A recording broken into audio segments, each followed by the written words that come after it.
Hello everyone, in this video I'll show you how to make a picture in Photoshop black and white for many ways. Step 1. First open your image,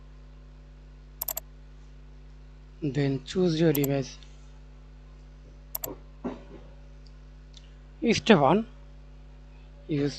Hold Ctrl Shift U on your keyboard and apply step 2.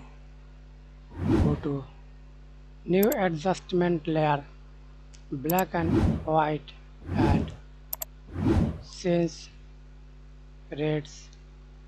Adjust your image color for black and white.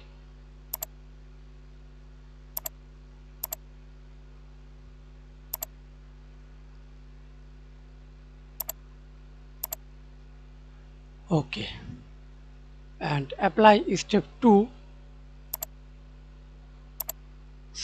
Apply step 3.